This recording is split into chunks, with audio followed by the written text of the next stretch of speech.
Hello and welcome to Story Behind the Story, where we dive into fascinating stories behind America's most iconic landmarks.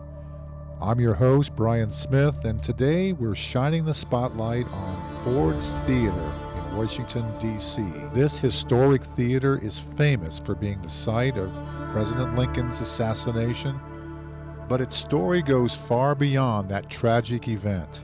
From its early days as a popular entertainment venue to its role in shaping American history, I will explore the captivating tale of Ford's Theater. I'm also going to examine a devastating event that happened in 1893. So join me behind the scenes of Ford's Theater and uncover the complex, sometimes tumultuous history of this beloved landmark. When you visit Ford's Theater, you step back in time. While at this historic site, you of course learn about the events of April 14th, 1865, and the lasting impact of Lincoln's assassination. What many people are not aware of is that a tragedy happened years later at Ford's Theater. Here's the story behind the story. After the assassination of Abraham Lincoln, the United States government seized the Ford Theater building. As the scene of the great crime, the theater remained closed during the government's investigation of the events there. Access to the building was heavily restricted, and military guards stood outside. After the trial and execution of the Booth conspirators in July of 1865, the government then returned the theater to owner John T. Ford. Ford immediately announced that the theater would reopen with the play The Octoroon on July 10th, 1865. He sold over 200 tickets to this play. However, Ford also received many letters warning him not to reopen the theater. At least one of these documents contained a threat to burn the building down if it reopened. In response to this perceived threat, Secretary of War Edwin Stanton sent a detachment of soldiers to seize the theater and turn away ticket holders. Several hundred patrons came out for the reopening. After milling about 10th Street for several hours, the crowd departed without incident. The following day, Stanton informed John T. Ford that the federal government had confiscated the theater. Arrangements were later made to compensate Ford for the loss of his property. The government decided to turn the theater into an office building. Contractors gutted the inside of the theater to prepare for this transformation. John T. Ford took some of the ornate fixtures for his Holiday Street Theater in Baltimore, and these features included the steel columns that supported the dress circle on the second floor and the family circle on the third floor. The box occupied by Lincoln was dismantled and placed under lock and key, likely at one of Ford's theaters in Baltimore. By November 27, 1865, the renovations were complete. The War Department's Record and Pension Bureau moved into the first two floors.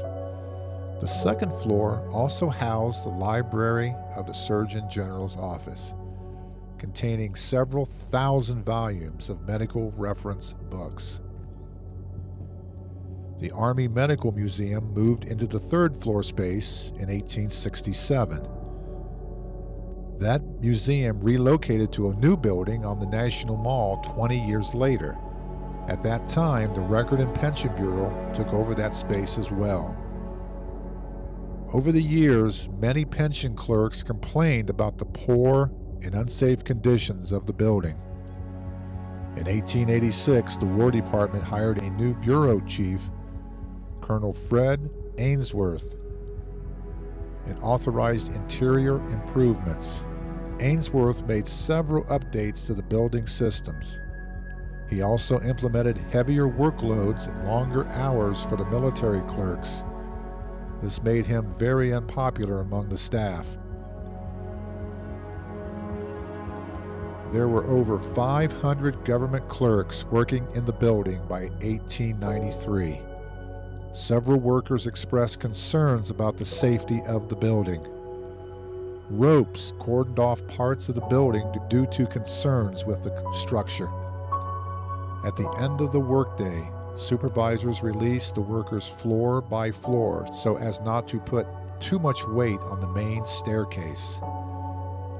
Many of the clerks worried about a noticeable bulging of the east wall.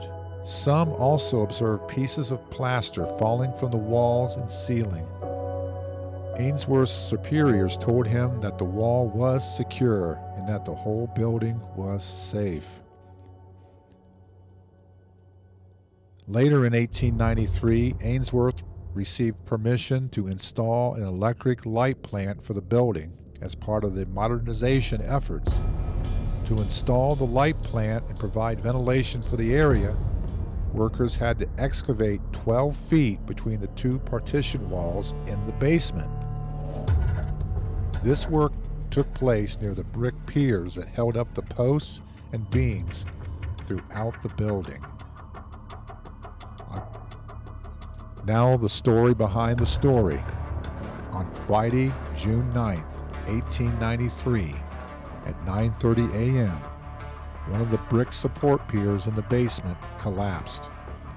One clerk reported a rumble like an earthquake, followed by a great roar and a crash like the end of the world.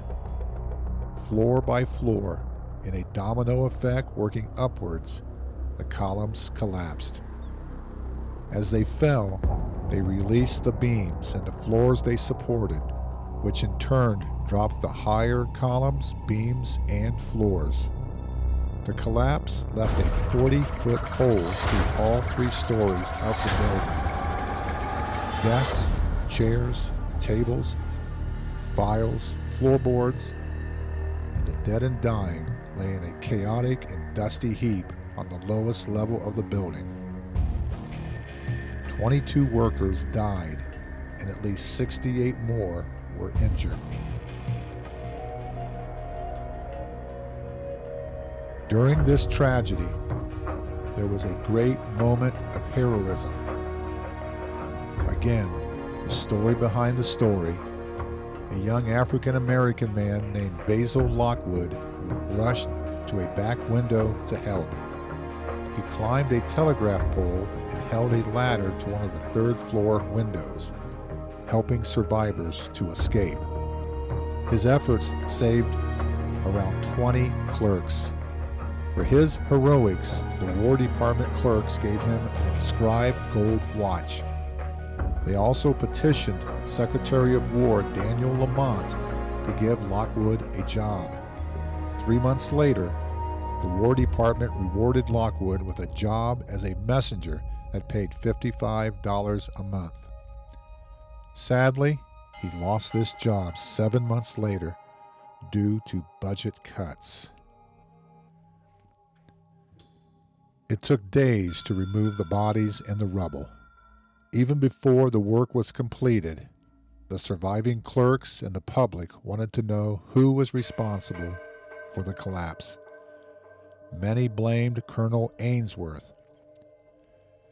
Others accused the contractor, George Dant, who had been hired for the work. A coroner's inquest took place to rule out any criminal responsibility.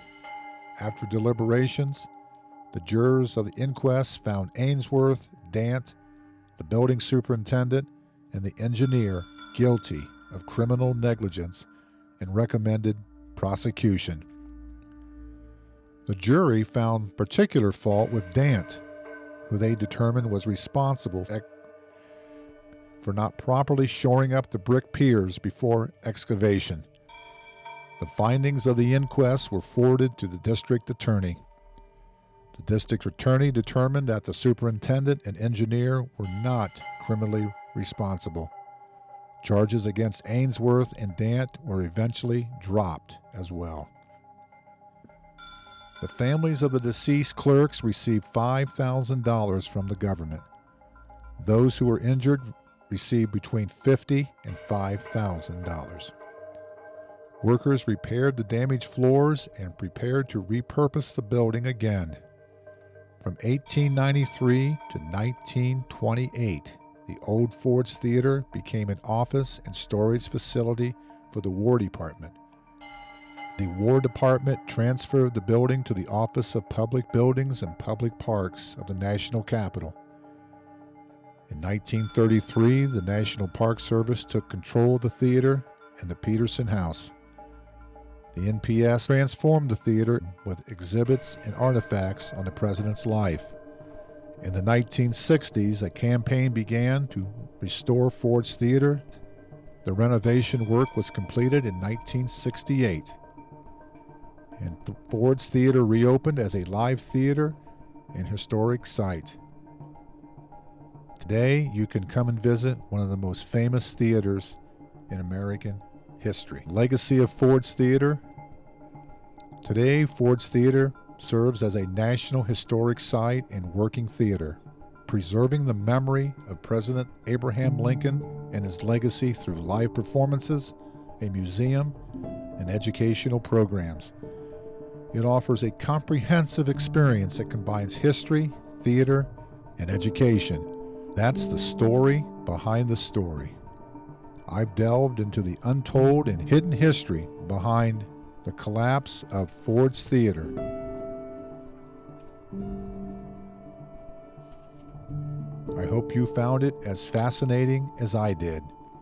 The echoes of the past are waiting to be heard.